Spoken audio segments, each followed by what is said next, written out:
আপনার কাছে আর একটা অপশন বলি, আল্লাহ নবী বলেছেন যে যার এটোকা ঝুটা খায়, আল্লাহ রাসূল বলেছেন তার প্রতি মিল মহব্বত বেড়ে যায়।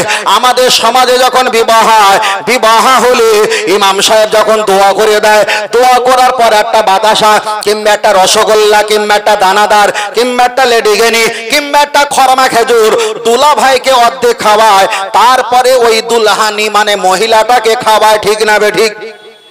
একটা দোয়া পড়ে, আমি দোয়াটা বলছি না কেন সবাই আবার মুখস্থ করে নেবে। একটা দোয়া পড়ে, কোরআন শরীফের একটা আয়াত পড়লো, ইমাম সাহেব হুজুর দুলহা দেখা যায় দুলা ভাইকে খাবিয়ে দিল, অর্ধেকটা আবার মহিলাকে দিয়েছে। রাসূল বলেছে যার এটো ঝোটা যার ভিতরে যাবে তার প্রতি মিল মহব্বত বেড়ে যাবে। তাহলে একটা মেয়ে 18 বছর 20 বছর ধরে বাপের ভিটে বাড়ি তিনি দুনিয়াতে ভ্রমণ করেছে, বাপের ভিটে বাড়িতে 20 বছর ধরে তিনি বিরাজমান ছিল, আর এমন এটো ঝোটা আল্লাহর বিনিময়ে তিনি খাবিয়েছে, আর খাবানোর বিনিময়ে মেয়েটা কাঁদছে, অজ্ঞান হয়ে যাচ্ছে, দাঁত লেগে যাচ্ছে, তবুও পা আস্তে আস্তে টেনে টেনে গাড়ির দিকে তিনি রত হচ্ছে। তার কারণ ওর ঝুটা খেয়েছে, আল্লাহ কবুল করে তাদের প্রতি মিল মহব্বত সম্পর্ক বাড়িয়ে দিয়েছে। চলেন আমি আপনাকে বোঝাতে চেয়েছি, তাহলে আপনি যার চার ঝোটা আপনি খাবেন না। চায়ের দোকানে আপনি চা খান, কোনো সমস্যা নেই, কাঁচের গ্লাসে আপনি চা খাও, অবশ্যই 3 বার ধৌত করে দিতে পারে, গরম পানিতে দিতে পারে, কোনো সমস্যা নেই। কিন্তু আপনি যদি বাজারে যদি বেশি খাদ্য খাও, একটা ইমাম সাহেব বলেছেন, বড় একটা বুজুর্গ আল্লাহওয়ালা বলেছেন, তোমরা যদি বাজারে যদি বেশি বেশি খাও, বাজারে বেনামাজির হাতে বেশি বেশি খেলে তোমাদের ইবাদতে মজা আসবে না, মজা আসবে না। আমি খাওয়াটা হারাম বলছি না, তবে পরহেজ করাটা সবচাইতে বেশি। তবে একটাই কথা আমি বারবার করে বলছি, চায়ের দোকানে আমরা অনেকে খাই, আপনিও খাবেন, প্রয়োজনে আপনি খাবেন। আল্লাহ নবী হাদিস শরীফে বলেছেন, আহাব্বু ইলাল্লাহি মাসাজিদুহা আও কামা ক্বালা আলাইহিস সালাম। तमाम পৃথিবীর জমিনে যত জায়গা আছে সবচাইতে শ্রেষ্ঠ জায়গা হলো আল্লাহর ঘর।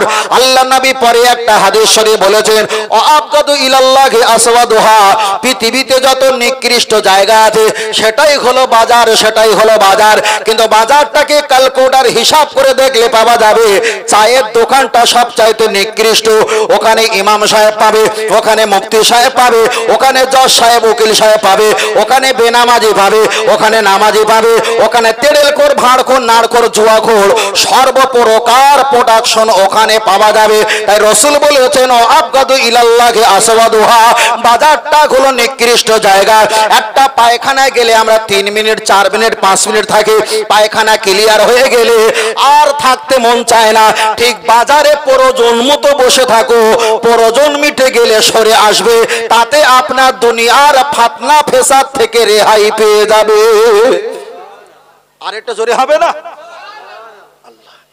ছেলেরা বলবে, হুজুর তুমি একটু সে জীবনী টিবনী কিছু বলো না, একটু এটা ওটা বলো না, তুমি একটা গুঁড়ি পাতা ধরে ডগা ধরে তুমি ঠেলেলে চলে যাচ্ছ। ভাই এটাই হলো আলেমদের বৈশিষ্ট্য। পাপের কাজ দেখলে ভালো কাজের উৎসাহিত করবে আর খারাপ কাজের বিরোধিতা করবে।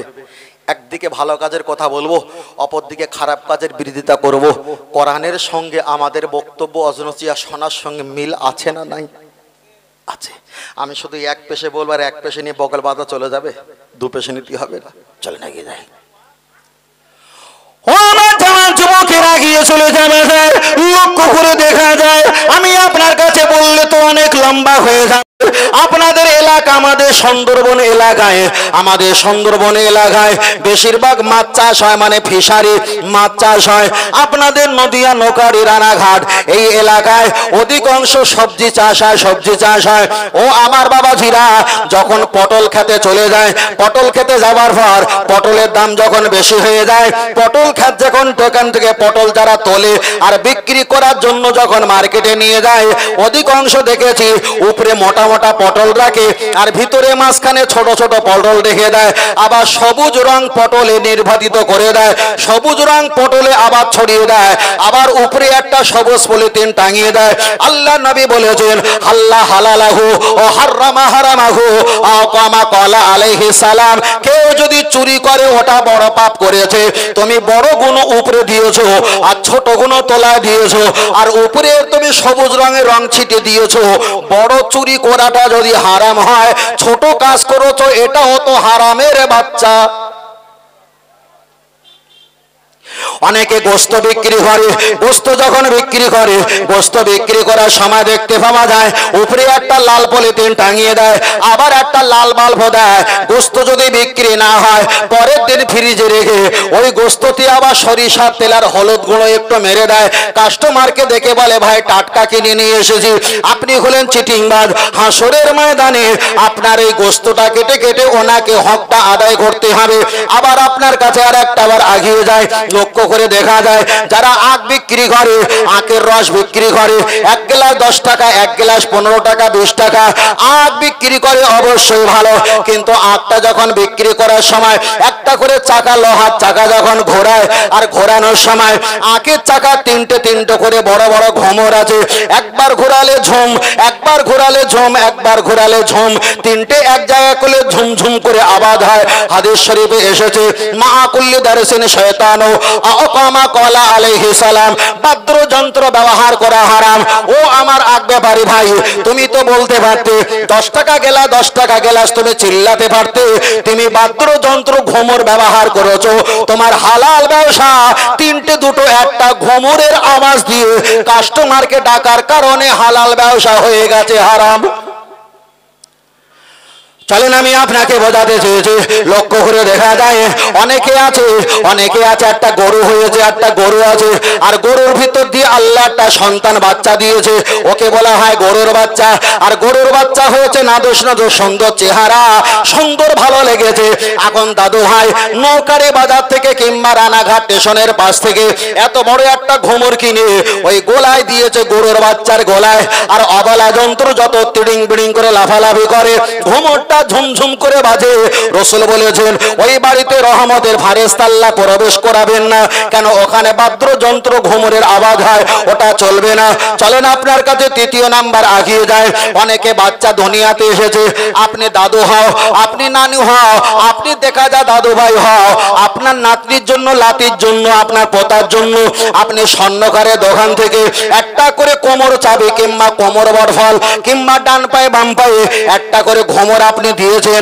আপনার বাচ্চা যত নাড়াচাড়া করবে আর বিনা কারণে যখন পা গুলো নাচাবে, ঝুমঝুম করে আওয়াজ হবে।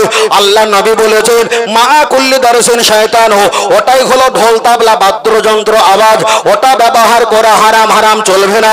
আমার মায়েরা যারা পর্দায় দেখছে, যারা প্রজেক্টর এলসিডি দেখছে, আমি তাদের দিকে বলি, মা আপনারা হাতে চুড়ি পরেন, কোনো সমস্যা নেই। হীরা জহরত কাঞ্চন মণি মুক্তা স্টিনাল ফিস্টিল আপনি চুড়ি পরতে পারেন, একটা জায়গায় আপনি 10টা চুড়ি পরতে পারেন। কিন্তু মা চুড়ি যখন আপনি বেশি পরবেন আর সেদা দেওয়ার সময় একটা চুড়ির উপরে 4-5টা চুড়ি যখন পরে ঝমঝমিয়ে আওয়াজ হবে, ওখানে নামাজের সমস্যা হবে। বলতে আমার লজ্জা লাগে, তবু একটু বলে রাখা ভালো। এমন কিছু ভাবি আছে, এমন কিছু বোন আছে, তারা হাতে এত পরিমাণ চুড়ি পরে, রাত 2:30টার সময় ওই চুড়ির আওয়াজ পাশের কামরার ননদের কানে কিংবা দেওরের কানে চুড়ির আওয়াজটা চলে আসে। ও আমার বোন, আমার ভাই, তোমরা দুইজনা আনন্দ করছো ভালো ভালো ভালো, কিন্তু তোমাদের চুড়ির আওয়াজের কারণে গভীর রাতে পাশের কামরায় তোমার ননদের কানে যদি চলে আসে, তাহলে 1 হাত সেলাই করতে গিয়ে তো 5 হাত ছিঁড়ে যাবেই যাবে। তোমাদের দুইজনের ওই ঝমঝমের আওয়াজের কারণে এই ছেলেটার উত্তেজিত হবে না? হবে না? খারাপ লাগছে? একে বলা হয় আজকের দিনের বর্তমান পরিস্থিতি, ঠিক না বে ঠিক? কোরআন হাদিস দিয়ে এক জায়গায় করে বুঝিয়ে দেওয়া খুব চাড্ডিখানি সহজ ব্যাপার নয়। এটা জলসা দিতে গেলে ভেবেছেন 3 মাস চলছে 8 ঘন্টা, বিয়ে হয় আধা ঘন্টা, ভাবতে হয় 20টা বছর, কবরে গিয়ে 3টে প্রশ্ন ভাবতে হয় আগাম তারাম জিন্দগি, কোথা সত্য না মিথ্যা। হয়তো পাচ্ছেন সহজে, জলসা দিতে গেলে 3 মাস ভেবে 8 ঘন্টা জলসা হয়। আমি আপনার কাছে 3 সেকেন্ড বলছি, 3 সেকেন্ড বলতে গিয়ে আমাকেও অন্তত 300 ঘন্টা ভাবতে হয়েছে। আল্লাহ আল্লাহ। ও আমার জওয়ান যুবকেরা, গিয়ে চলে যাওয়া যায়। মায়েদেরকে বলছি, মা আপনি চুড়ি পরবেন, আমি হারাম ফতোয়া একবারও কোনোদিনই দিতে পারবো না। তবে চুরির আওয়াজ যেন না হয়, চুরির আওয়াজ দিয়ে আর একজন ব্যক্তিকে উত্তেজিত হবে, এটা শরিয়াতে হারাম, এটা চলবে না। চলেন আপনার কাছে আর একটা অপশন বলা যাক। লক্ষ্য করে দেখা যায় অনেকে মা আছে তারা পায়ে নূপুর পরে।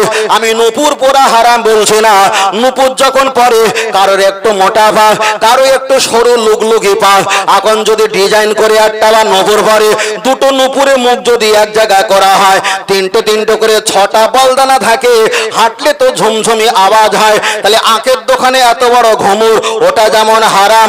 বাচ্চার কোমরে দিয়েছে এত বড়, ওটা হারাম। গরুর গলা দিয়েছে এত বড়, ওটা হারাম। মায়েদের পায়ে নূপুরে 3টে করে 6টা বলদানা আছে, ওটা ছোট হলেও হারামের বাচ্চা। বলছি না যে পরা যাবে না, পরো, তবে ওটা খুলে দেওয়া লাগবে। কি করা লাগবে? খুলে দেওয়া লাগবে। আল্লাহ, আমি বুঝতে পারছি কষ্ট আপনাদের একটু হচ্ছে, হোক। আল্লাহ, চলেন আমি আপনাকে বলছিলাম, খুব ভালো করে খেয়াল করবেন। আমি আপনার কাছে বলছি, তাহলে এগুলো তো ব্যবহার করা যাবে না। আমার প্রথম বক্তব্য ছিল একটা, সেটাই ছিল কি তালি মারা চলবে না। ওই আওয়াজ থেকে নিয়ে আমি আপনাদের কাছে এসেছি। চলেন একটাবার আগিয়ে যাওয়া যাক। আল্লাহ নবী একটা হাদিস শরীফ বলেছেন, হাদিসটা বুখারীতে এসেছে। আল্লাহ নবী বললেন, লা তাকুমুসসা, ও আমার সাহাবীরা, আল্লাহ কিয়ামত ততদিন পর্যন্ত দেবে না যতদিন না পর্যন্ত আমার এক শ্রেণীর উম্মতেরা ভালো করে শুনবে, চলে গেলে আর আপনি পাবেন না। আল্লাহ নবী বলেছেন, আমার এক শ্রেণীর উম্মতেরা ওরা দলে দলে দলে দলে যতদিন না ঠাকুর পূজা না করবে আল্লাহ ততদিন কিয়ামত দেবে না। এবার আপনি বলেন, আমার নবী সত্য বলে না মিথ্যা বলে? সত্য যদি বলে তাহলে এটাও তো বাস্তবায়ন হবে না, হবে না? চলেন একটাবার আগিয়ে যায়, পৃষ্ঠাটা উল্টায়। আপনারা 1 কাঠা 2 কাঠা কিংবা 5 বিঘা 2 বিঘা 1 বিঘা আপনারা সবজি চাষ করেছেন। সবজি চাষ করলে একদিকে পক্ষী এসে অত্যাচার করে, একদিকে কাঠবিড়ালি, একদিকে শিয়াল, একদিকে কটাস, একদিকে হাঁস মুরগি, অপরদিকে বনবিড়াল, অপরদিকে পাখি, বিভিন্ন প্রাণী সবজিতে ক্ষতি করে। তাই আমরা কি করি, 3টে 4টে বিচুলি নিয়ে এক জায়গায় ঘুরি আর সুতলি কাতার দড়ি দিয়ে ভালো করে বাঁধাই। একদিকে ডান হাত, একদিকে বাম হাত, একদিকে ডান পা, একদিকে বাম পা, আর কিছু পয়লের খড় নিয়ে বিচলি দিয়ে গোল করে, ফুটবলের মতো গোল করে মাথায় একটা মাথা বানাই, পিছন থেকে বাঁশটা দিয়ে সাদা কিংবা লাল রঙের একটা জামা পরিয়ে রাখি, আর ক্ষেতের মাঝখানে বসিয়ে দেই। পাখিগুলো যখন উড়ে বসতে চাইবে তারা বলবে, বসিস না ভাই, বসিস না, মালিক ওখানে দাঁড়িয়ে আছে। ও আমার বাবাজিরা, তাহলে হারামের বাচ্চা যদি হারাম হয়, আপনি ক্ষেত করেছেন, আপনি এখানে লাল লাইট দিতে পারতেন, কিংবা ওখানে আপনি ঘেরা দিতে পারতেন, কিংবা জাল দিতে পারতেন, নেট দিতে পারতেন, কিন্তু আপনি একটা দেবদেবী তৈরি করেছেন। তার হাত, তার পা, তার মাথা, তার চেহারা, বডি, তাকে একটা জামা পরিয়েছেন আর ক্ষেতের মাঝখানে বসিয়ে দিয়েছো। আপনি তো এখানে বলবেন রিজিকের মালিক আল্লাহ।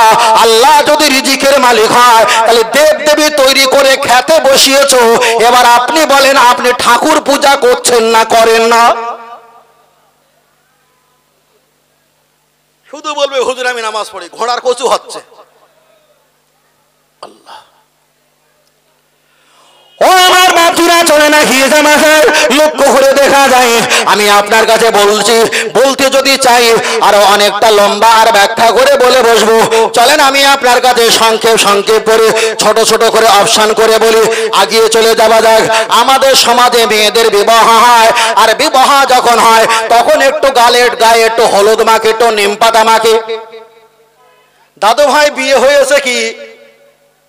আমার দাদু ভাইকে জিজ্ঞাসা করছে, নাতি আর দাদুর খেলা বিয়ে হয়েছে? বলে না হলি কচি, তোমরা এলে কোথা থেকে? এখন আমরা তো ওনাদের ফল, ঠিক না বেঠিক? আমরা হলাম ওনাদের ফল। আল্লাহ কবুল করেন, বলো না আমি। তাহলে বিয়ে যদি হয়, আমাদের বিয়ে পড়ায় কে? আমাদের বিয়ে পড়ায় কে? 4টে খলিফা বসেছে, একটা কথা বলে না, একটা কথা বলে না। ওরা মনে করছে হুজুর যা বলছে বলুক, তারপর আমরা পড়ে দেখছি। আমাদের বিয়ে পড়ায় কে? ইমাম সাহেব, দাদু, ওই দাদা তাহলে ঢুকিয়ে দেবো, বলো। আমাদের বিয়ে পড়ায় কে? আপনাদের নদিয়া জেলা কিংবা ধানতলা থানা, কোন থানা?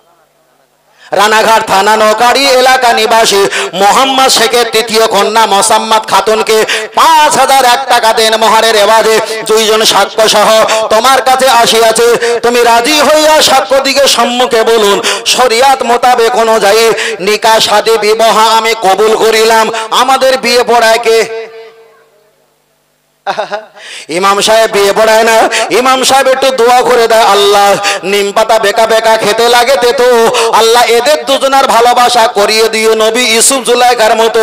লা ইলাহা ইল্লাল্লাহ বলে মোনাজাত শেষ করে বলে 12:24 হয়েছে আর 6 মিনিট আছে জোহরের আজান দেবো, 200 টাকা দাও। তাহলে ইমাম সাহেব বিয়ে পড়ায় না, ইমাম সাহেব তো দোয়া করে দেয়। উকি দেখা যায় কাজী সাহেব বিয়ে পড়ায় না, কাজী সাহেব তো 16 জায়গায় সই করে নেয় আর 4 জায়গায় তিনি টিপ মেরে নেয়।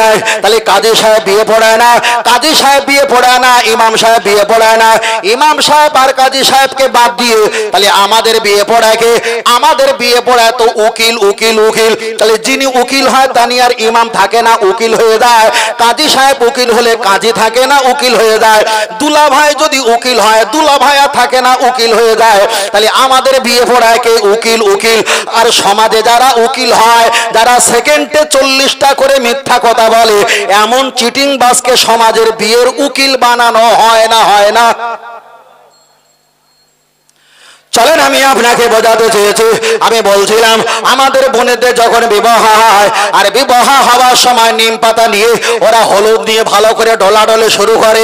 আরে শুধু তো মেয়েরা একা মাকে না, পুরুষরাও তো মাকে। আপনাদের এলাকায় পুরুষরা মাকে নাকি? মাকে? ও হলুদ বসার জন্য বসেছে হাঁটু গেড়ে, হাঁটু তো আলগা, সাদা সান্ডোর একটা গেঞ্জি আর ফাটা একটা লুঙ্গি। আচ্ছা ও বোটা ঠিক আছে বলে মনে হয়? খারাপ নেবেন না, আমি এখানে একটাও হাসার জন্য বলছি না, যুক্তির অ্যাঙ্গেল এসে যায় তো চলেন আগিয়ে যাই। তাহলে বিয়ে যখন বিয়ে হওয়ার আগে হলুদ মাখা হয়, এখন হলুদ মাখা কে? ছেলের বন্ধু? ভাই ঠিক বলেছে, এই ভাইয়ের ফোন নাম্বারটা লিও দিনি। ভাবিরা বিয়ে পড়ে, আর ভাবিরা বিয়ে পড়ে কারা? শুধু রোগা পাতলা ভাবে না, এরকম তাগড়া তাগড়া ভাবি। মানে ও দেওয়ারের একবার যত করে ধরবে 90 বছর উঠতে পারবে না। ও ডলতে ডলতে ডলতে ডলতে নারিকেল তেল দেয় তো, আর ঘাস দেয়, আর নিম পাতার হলুদ দেয়। আরে বিয়ে আমি একা করেছি নাকি? আপনারা করেননি তো কথা বলেন না কেন? এখন ডলতে ডলতে ডলতে ডলতে একটা জায়গায় হাত পৌঁছে গেছে, তখন বলছে ভাবি কি হলো? বলছে এই আজকের যা হবে সব মেনে নিতে হবে। এটা কি সমাজ? এটা সমাজ? কোরআন বলেছে বাচ্চার বয়স যদি 2 বছর হয় নিজের মায়ের বুকের স্থানে দুধ খাওয়া যাবে না। তাহলে যে বাচ্চা যদি 2 বছর বয়স হলে গর্ভধারিণী মায়ের দুধ খাওয়া যদি বাচ্চার জন্য যদি হারাম হয়, একটা দেওরের বিয়ে হবে চশমকর হারামকর বেহায়া নারীগুলো ভাবিগুলো হলুদ নামীয় মাখার কেন্দ্রবিন্দু করে হাতটা সেন্টার জায়গা দিয়ে বলবে আজকে যা হবে মেনে নিতে হবে। তাহলে ভাবতে হবে ও ইবলিসের ফুফুতি বোন বলে মরতে হবে। কথা বলাতে পারিনি? আমি খারাপ কথা বলছি না কেন, এখানে ভাইয়ের এখানে বাপের পাশে ছেলে আছে, দাদুর পাশে নাতি আছে, যারা প্রজেক্টরে দেখছে এলসিডিতে সেখানে মায়ের পাশে মেয়ে আছে। আমি অসামাজিক কথা বলছি না, আমি খারাপ কথা বলছি না, শুধু বোঝাতে চেয়েছি এই নির্লজ্জাহাটা কখনো মেনে নেওয়া সম্ভব না না না। যদি বলি না আমাদের সব প্যান্টিগুলো খুলে মাথার উপরে যাবে, আর বেশি নিচে নামচিনি, বেশি নিচে নামচিনি, একটু হালকা করে একটা সাইড চলে 4 লাইন বাকি রয়েছে ওটা বলে নেই। চলেন আমি আপনাকে বলছিলাম লক্ষ্য করে দেখা যায়, এবার আপনারা বলবেন হুজুর বিয়ের সময় কি হলুদ মাখা যাবে? আমি বলবো বিয়ের সময় হলুদ মাখা যাবে কি না যাবে এটা পরের ব্যাপার। যদি বলেন হুজুর রূপচর্চা করার জন্য হলুদ মাখা হয়, তাহলে রূপচর্চা করার জন্য যদি হলুদ মাখা হয়, এর আগে তো হলুদ মাখা দরকার ছিল না। মেয়েকে তুমি বিয়ের সময় রূপচর্চা করার জন্য হলুদ মাখছো, না না, এটা সম্পূর্ণ চলবে না, এটা শরিয়াতের হারাম, এটা অন্য ধর্মীদের কৃষ্টি কালচার, তাদের আদর্শ। আল্লাহ নবী বলেছেন আত্মহুরু শাতরুল ঈমান, পরিষ্কার পরিচ্ছন্নতা ঈমানের অঙ্গ। হলুদে কখনো এখানে পরিষ্কার পরিচ্ছন্ন পরিচ্ছন্নতা হয় না। পরিষ্কার পরিচ্ছন্নতা হতে গেলে স্বামী স্ত্রী মিলনে করার পরে 3 বার করে নাকে পানি দাও, 3 বার কুল্লি করো, সমস্ত চেহারা তুমি উত্তম রূপে ধৌত করো। একটা হলো পরিষ্কার, একটা হলো উজু করার সময় তুমি নিয়মগুলো পালন করো, এটাই হলো পরিষ্কার। কিন্তু হলুদ মাখলে পরিষ্কার পরিচ্ছন্নতা দাহ, মিথ্যা কথা।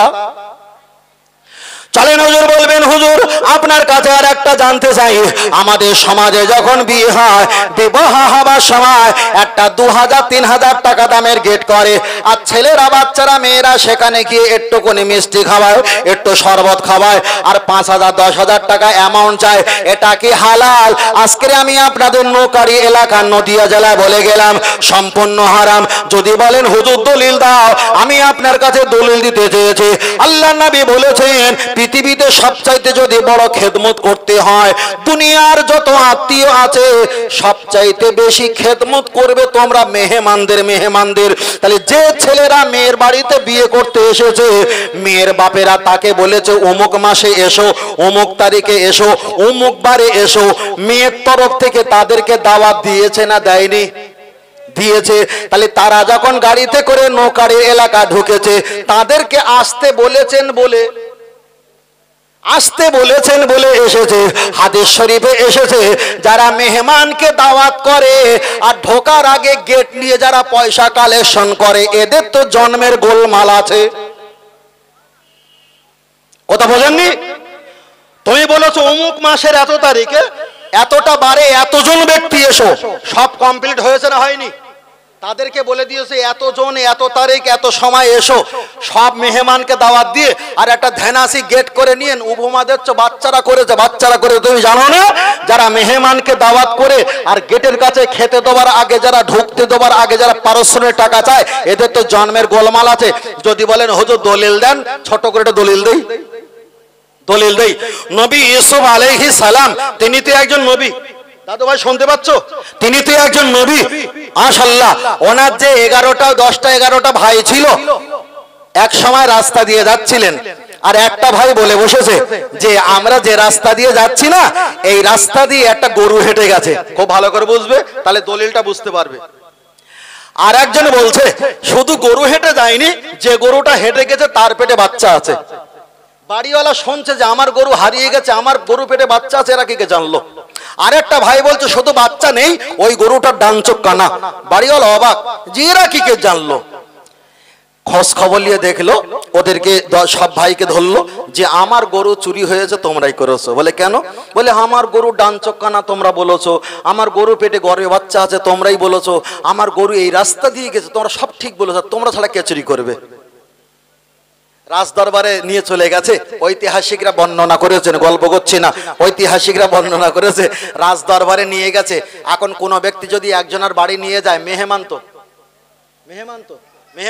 রাজদরবারে নিয়ে গেছে, ওদের কয় ভাইকে কোনায় বসতে দিয়েছে, আর রাজদরবারে রাজা এরকম বসে ঠ্যাংয়ের উপর ঠ্যাং দিয়ে এরকম রুটি খাচ্ছে। আর একটা ভাই চট করে বলেছে, বলে সেই বেজম্মা বসে আছে। একদম আমি তাফসীরের ব্যাখ্যার কথা বলছি। তখন চট করে যে বাদশা বলেছিল, এরা যখন এতগুলো কথা বলেছে, আমাকেও জায়গা মতো যখন ঘা দিয়েছে, বিষয়টা ভিন্ন। ওদের কাছে গিয়ে বলেছে, তুমি আমাকে এরকম একটা উপমা দিলে কেন, তহমত দিলে কেন? উনি বলেছে, আমরা ও গুনাহগার হতে পারি, বিয়াদ হতে পারি, আমার বাপ নবী, আমার ভাই নবী, আমরা নবীর ছেলে হবে নবীর ভাই, ঠিক না বে ঠিক? তুমি আমাদেরকে বাড়ি দাওয়াত করেছো, তুমি রাজ সিংহাসনে বসে পার উপরে পা দিয়ে ভাত খাচ্ছ, আর আমরা নবীর ছেলে নবীর ভাই এক কোনায় চোরের মতো বসে আছি, আমরা তো চুরি করিনি। তাহলে মেহমানকে অপমান করে রাজদরবারে চেয়ারে বসে খাচ্ছ, এক ব্যক্তি কে করতে পারে? যার জন্মের গোলমাল আছে, সে ছাড়া কেউ করতে পারে না। তাহলে কোনো ব্যক্তিকে বিবাহ দেওয়ার জন্য তাদের ডেট দিয়েছেন, মাস দিয়েছেন, তারিখ দিয়েছেন, কতজন আসবে, 40-50 জন বলে দিয়েছেন। আসার পরে আপনি গেট করে পয়সা কালেকশন করবেন, এবার আপনি কি হবেন, এই চিন্তাটা বাড়ি গিয়ে করবে। বোঝাতে পেরেছি? এই চিন্তাটা বাড়ি গিয়ে করবে। রাসূল বলেছে 3টে কাজে দেরি করো না। কটা কাজে দাদু ভাই? কটা কাজে? 3টে কাজে। বাল্য ঘুমিয়ে সল্লো না, যখন নামাজের সময় হয়ে যাবে তাড়াতাড়ি নামাজ পড়ো। রাসূল পরে বলেছেন, আন্নাল মারআতা ইযা বালাগাতিল মাহিদা, একটা মেয়ে যখন সাবালিকা হয়ে যাবে, অজুহাতকে বাদ দিয়ে তাড়াতাড়ি বিবাহের ব্যবস্থা করো। বিবাহের ব্যবস্থা করো। রসুল পরে বলেছেন মাইয়েতে না, কোন ব্যক্তি মৃত্যুবরণ করলে তার জানাজা দাফন কাফনের জন্য তাড়াতাড়ি ব্যবস্থা করো। তাহলে জানাজাটা বাদ দিলাম, নামাজটা বাদ দিলাম, তিনটের ভিতরে তো সাবালক সাবালিকা হলে বিবাহ তাড়াতাড়ি দিতে হবে, ঠিক না বেঠিক? যারা দরজা খোলার সময় ভাই বলে চুল বাঁধা, পা বাঁধা, নেবুর বাঁধা, কোমর বাঁধা, হাত বাঁধা, পা বাঁধা, এত টাকা না দিলে হবে না, ও দরজা লাথি মেরে ভেঙে দেওয়াটাই জায়েজ। ভাবিরা বলবে হয়তো আমাদের ব্যবসা সর্বনাশ করে গেছে, তোদের ব্যবসা একা সর্বনাশ করিনি, আমার ভাইয়েরা সর্বনাশ করে গেছি এর আগে, ঠিক না বেঠিক? করেছি তো, তাহলে দুটোই করেছি, এ পাটটাও করেছি, ও পাটটা। বেশি সর্বনাশ করবো না, কেন? একেবারে তো সবজি চাষ শেষের পথে।